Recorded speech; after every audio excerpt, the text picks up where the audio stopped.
ನಮಸ್ತೆ Karnataka, welcome back to Maskman Kannada channel. ಯಾರೆಲ್ಲ ವಿರಾಟ್ ಕೊಹ್ಲಿ ಹಾಗೂ ರೋಹಿತ್ ಶರ್ಮಾ ಫ್ಯಾನ್ಸ್ ಇದ್ದೀರಾ ಅವರಿಗೆಲ್ಲ ಒಂದು ಭರ್ಜರಿ ಗುಡ್ ನ್ಯೂಸ್ ಬರ್ತಾ ಇದೆ. ಕೆಲವೊಂದು ದಿನಗಳಿಂದ ರೋಹಿತ್ ಆಗಲಿ ವಿರಾಟ್ ಆಗಲಿ ಯಾವುದೇ ಟೂರ್ನಮೆಂಟ್ಗಳಲ್ಲಿ ಕಾಣಿಸ್ಕೊಳ್ತಾ ಇಲ್ಲ. ಯಾಕಂದ್ರೆ ಅವ್ರು ಆಡ್ತಾ ಇರೋದು ಕೇವಲ ಈಗ ಒಂದೇ ಫಾರ್ಮೆಟ್ ಆಗಿರ್ತದೆ, ಅದು ODI ಆಗಿರ್ತದೆ. ಸೊ ಇವಾಗ ಸದ್ಯದ ಮಟ್ಟಿಗೆ ಯಾವುದೇ ODI ಕೂಡ ಇಲ್ಲ. ನೆಕ್ಸ್ಟ್ ಬರೋದು ನ್ಯೂಜಿಲೆಂಡ್ ವಿರುದ್ಧ ಒನ್ ಡೇ ಮ್ಯಾಚ್ ಆಗಿರ್ತದೆ. ಈ ವಿಷಯ ಏನು ಎಲ್ಲ ಫ್ಯಾನ್ಸ್ಗಳಿಗೂ ತುಂಬಾನೇ ನಿರಾಶೆ ಉಂಟು ಮಾಡ್ತದೆ. ಯಾಕಂದ್ರೆ ಲೆಜೆಂಡ್ಗಳ ಆಟ ನೋಡಲು ಎಲ್ಲರೂ ಕಾಯ್ತಾ ಇರ್ತೀರಾ.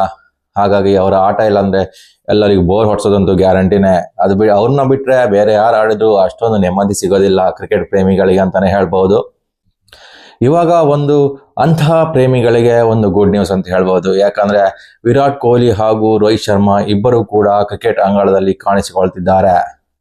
ಅದು ಇಂಟರ್ನ್ಯಾಷನಲ್ ಅಂಗಳದಲ್ಲಿ ಅಲ್ಲ, ಅದು ಬಂದು ಇಂಡಿಯನ್ ಡೊಮೆಸ್ಟಿಕ್ ವಿಜಯ್ ಹಜಾರೆ ಟ್ರೋಫಿಯಲ್ಲಿ ಆಡ್ತಾರೆ. ವಿಜಯ್ ಹಜಾರೆ ಟ್ರೋಫಿಗೆ ಮುಂಬೈ ತಂಡ ಹಾಗೂ ದಿಲ್ಲಿ ತಂಡಗಳು ಪ್ರಕಟಗೊಂಡಿವೆ. ಮುಂಬೈ ತಂಡದಲ್ಲಿ ರೋಹಿತ್ ಶರ್ಮಾ ಅವರ ಹೆಸರು ಹಾಗೇನೆ ದಿಲ್ಲಿ ತಂಡದಲ್ಲಿ ವಿರಾಟ್ ಕೊಹ್ಲಿಯ ಹೆಸರುಗಳು ಕಾಣಿಸಿಕೊಂಡಿವೆ.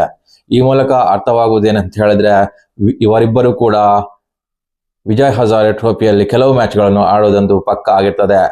ಮುಂಬರುವ ನ್ಯೂಜಿಲೆಂಡ್ ಸರಣಿಯ ಉದ್ದೇಶವಾಗಿಯೇ ಈ ಮ್ಯಾಚ್ ಆಡ್ತಾ ಇರ್ಬೋದು ಅಂತ ಹೇಳ್ಬೋದು. ಯಾಕಂದ್ರೆ ಮ್ಯಾಚ್ ಪ್ರಾಕ್ಟೀಸ್ ತುಂಬಾನೇ ಇಂಪಾರ್ಟೆಂಟ್ ಆಗಿರ್ತದೆ, ಅದು ಯಾವೊಬ್ಬ ಪ್ಲೇಯರ್ ಆದ್ರೂ ಕೂಡ.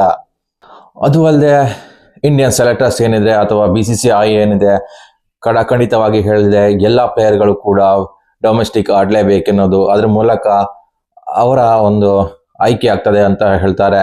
ಸೊ ಆ ರೀತಿಯಲ್ಲಿ ನೋಡೋದಾದ್ರೆ ವಿರಾಟ್ ಕೊಹ್ಲಿ ಹಾಗೂ ರೋಹಿತ್ ಶರ್ಮಾ ಅವರು ಈ ವಿಜಯ್ ಹಜಾರೆ ಟ್ರೋಫಿಯನ್ನು ಆಡಲು ಬಯಸಿರ್ತಾರೆ ಅಂತಾನೆ ಹೇಳ್ಬೋದು, ಅಥವಾ ಅವರ ಮ್ಯಾಚ್ ಪ್ರಾಕ್ಟೀಸ್ಗೋಸ್ಕರ ಈ 2 ಮ್ಯಾಚ್ಗಳನ್ನ ಆಡ್ತಾರೆ ಅಂತ ಹೇಳ್ಬೋದು. ರೋಹಿತ್ ಶರ್ಮಾ ನೋಡೋದಾದ್ರೆ ಮುಂಬೈ ಪರ ಮೊದಲೆರಡು ಪಂದ್ಯಗಳಿಗೆ ಲಭ್ಯರಾಗಿರ್ತಾರೆ ಅಂತ ನ್ಯೂಸ್ ಬರ್ತಾ ಇದೆ. ವಿರಾಟ್ ಕೊಹ್ಲಿ ಹೆಸರು ವಿಜಯ್ ಹಜಾರೆ ಟ್ರೋಫಿ ತಂಡದಲ್ಲಿದೆ, ಆದರೆ ಅವರು ಎಷ್ಟು ಮ್ಯಾಚ್ ಆಡ್ತಾರೆ ಅನ್ನೋದು ಕೂಡ ಇನ್ನೂ ಕೂಡ ಗ್ಯಾರಂಟಿ ಇಲ್ಲ. ಸೊ ಅವರ ಹೆಸರಂತೂ ಟೀಮ್ ನಲ್ಲಿ ಇದೆ, ಆ ಮಟ್ಟಿಗೆ 1-2 ಮ್ಯಾಚ್ ಆಡೋದಂತೂ ಗ್ಯಾರಂಟಿ ಆಗಿರ್ತದೆ.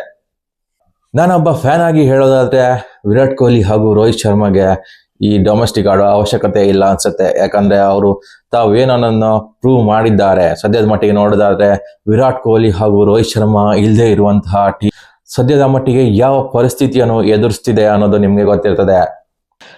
ಕ್ರಿಕೆಟ್ ಸ್ಟೇಡಿಯಂ ಒಂದು ಕಾಲದಲ್ಲಿ ಪೂರ್ಣ ತುಂಬಿರುತ್ತೆ, ಯಾಕಂದ್ರೆ ಈ ಇಬ್ಬರು ಲೆಜೆಂಡ್ಗಳನ್ನು ನೋಡಲು. ಆದರೆ ಇವಾಗ ಅಷ್ಟೊಂದು ಹುಮ್ಮಸ್ಸಿರೋದಿಲ್ಲ ಕ್ರಿಕೆಟ್ ಪ್ರೇಮಿಗಳಿಗೆ. ಯಾಕಂದ್ರೆ ಈ ಇಬ್ಬರು ಪ್ಲೇಯರ್ಗಳನ್ನು ತುಂಬಾನೇ ಮಿಸ್ ಮಾಡ್ಕೋತಿದ್ದಾರೆ ನಮ್ಮ ಇಂಡಿಯನ್ ಕ್ರಿಕೆಟ್ ಫ್ಯಾನ್ಸ್ಗಳು.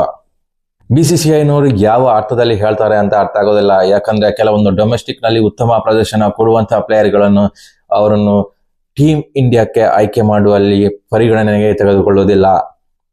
ಉದಾಹರಣೆಗೆ ಮೊಹಮ್ಮದ್ ಶಮಿ ಆಗಿರ್ಬೋದು, ಶ್ರೇಯಸ್ ಅಯ್ಯರ್ ಆಗಿರ್ಬೋದು, ಇಶಾನ್ ಕಿಶನ್ ಆಗಿರ್ಬೋದು, ಸರ್ಫರಾಜ್ ಖಾನ್ ಆಗಿರ್ಬೋದು, ಹಾಗೇನೆ ಮಿಯಾಭಾಯ್ ಸಿರಾಜ್ ಆಗಿರ್ಬೋದು. ಇಂತಹ ಕೆಲವೊಂದು ಪ್ಲೇಯರ್ಗಳು, ಹಾಗೆಯೇ ಟೆಸ್ಟ್ ನಲ್ಲೂ ಕೂಡ ಕೆಲವೊಂದು ಪ್ಲೇಯರ್ ಉತ್ತಮ ಪ್ರದರ್ಶನ ಕೊಟ್ಟಿರ್ತಾರೆ. ಆದರೆ ಅವರನ್ನು ಯಾವುದೇ ರೀತಿಯಲ್ಲಿಯೂ ಕೂಡ ಟೀಮ್ ಇಂಡಿಯಾಕ್ಕೆ ಸೆಲೆಕ್ಟ್ ಮಾಡೋದಿಲ್ಲ. ಅದ್ರ ಬದಲಾಗಿ KKR ಕೋಟಾ ಆಗಿರ್ಬೋದು ಅಥವಾ IPL ಆಗಿರ್ಬೋದು, ಈ ಒಂದು ಮಾದರಿ ನೀಡಿಕೊಂಡು ಟೀಮ್ ಇಂಡಿಯಾದಲ್ಲಿ ಚಾನ್ಸ್ ಕೊಡ್ತಾರೆ. ಇದು ಅನ್ಫೇರ್ ಅಂತಾನೆ ಹೇಳ್ಬೋದು. ನಮ್ಮ ಸೀನಿಯರ್ಸ್ ಪ್ಲೇಯರ್ಗೆ ಡೊಮೆಸ್ಟಿಕ್ ಆಡಲು ಒತ್ತಾಯಪೂರ್ವಕವಾಗಿ ಹೇಳಿದ್ರ ಅಥವಾ ಇವರ ಇಚ್ಛೆಯಂತೆ ಹೋದ್ರ ಅನ್ನೋದು ಕೂಡ ಇನ್ನು ಪ್ರಶ್ನಾರ್ಥಕವಾಗಿ ಉಳಿದಿದೆ. ಸೊ ಏನೇ ಆದ್ರೂ ಕೂಡ ನಮ್ಮ ಈ ಇಬ್ಬರು ಲೆಜೆಂಡ್ಗಳು ಕೆಲವೊಂದು ಕ್ರಿಕೆಟ್ ಪ್ರೇಮಿಗಳಿಗೆ ಹಬ್ಬವಂತೂ ಕೊಡ್ತಾರೆ ಅಂತ ಹೇಳ್ಬೋದು. ಯಾಕಂದ್ರೆ ವಿಜಯ್ ಹಜಾರೆ ಟ್ರೋಫಿಯನ್ನು ನೀವು ನೋಡಿ ಇಂಟರ್ನ್ಯಾಷನಲ್ ಮ್ಯಾಚ್ಗಳಿಗಿಂತ ಜಾಸ್ತಿ ಜನ ಸೇರ್ತಾರೆ ಅನ್ನೋದು ನನ್ನ ಒಂದು ಅನಿಸಿಕೆ ಆಗಿರ್ತದೆ. ಅವರ ಮ್ಯಾಚ್ಗಳನ್ನು ನೋಡಿ ಆನಂದಿಸಿ ಅಂತ ಹೇಳ್ತಾ ಇವತ್ತಿನ ವಿಡಿಯೋ ಮುಗಿಸ್ತಾ ಇದ್ದೀನಿ. ಒಂದ್ ವೇಳೆ ನಿಮ್ಗೆ ನನ್ನ ವಿಡಿಯೋ ಇಷ್ಟ ಆದಲ್ಲಿ ಲೈಕ್ ಮಾಡಿ, ಸಬ್ಸ್ಕ್ರೈಬ್ ಮಾಡಿ. ನಿಮ್ಮ ಆಶೀರ್ವಾದವೇ ನಮ್ಮ ಬೆಳವಣಿಗೆ ಆಗಿರ್ತದೆ. ನಮಸ್ಕಾರ.